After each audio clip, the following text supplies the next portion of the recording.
Hey everyone, my name is Tabitha Whiteside, and today I want to talk to you about color theory in filmmaking.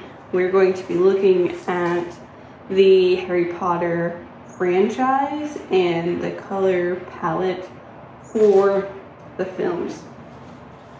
Now, I'm going to throw up a color grading example. This is every scene in Harry Potter, and this will allow us to review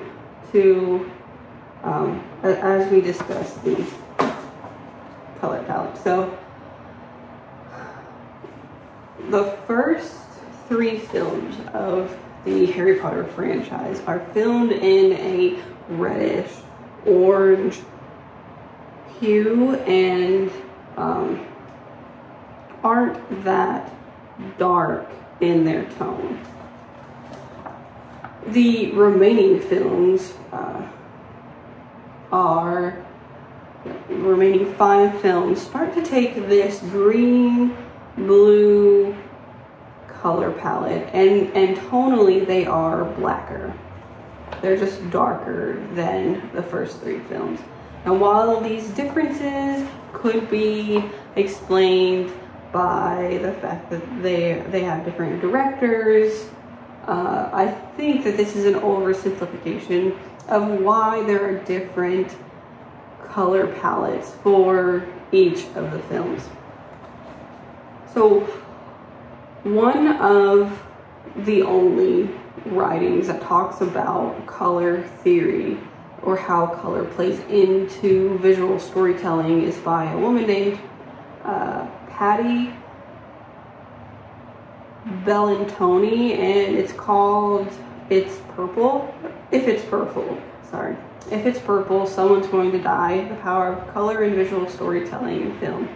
And she goes through each color and its representations and how each of them serves as a motivator for emotions in the audience. So according to Bellantoni, red is visual caffeine. Conversely, blue is the quintessential color for powerlessness. Now, at the beginning of Harry Potter, let's talk about the storyline now. We know that he's a young kid and he has to set out to go to Hogwarts. He's hoping to prove himself and to make his late parents proud. Now, the power that he's searching for is represented within this reddish color grading, whereas later on in the blue films that we see, he's feeling some powerlessness. As you follow the story, Harry is starting to have to mentally battle Voldemort. He's mourning the loss of Dumbledore, and he's searching for Horcruxes that he has no idea where they are, and trying to figure out how to destroy them. Now, the black, towards the end of the films, is the point of the story where all hope of defeating Voldemort seems lost. It's the only thing left to do is for Harry to die. The main protagonist in this storyline has to die. The end is near. He has to be okay with saying goodbye. But there is this one strip of white in that image. White signifies to us that hope is not lost. What was once nearly all black, all hopeless and dead, becomes white. It's filled with hope, with life and love. Harry has ended up at King's Cross. He has a conversation with Dumbledore and learns that he can choose to go back.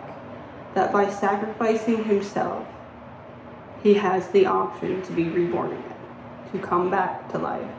And he comes back to life. And through that, he's able to finally fully defeat Voldemort, not Dumbledore. And as he does, the color slowly begins to come back to the screen. So if you watch the battle between Voldemort and Harry, you will see that it's like it's a muted colors palette. Like it's like almost as if there's an overlay on your screen, on the projector screen, like whatever it is that you're watching the film on. It's like it's muted, and then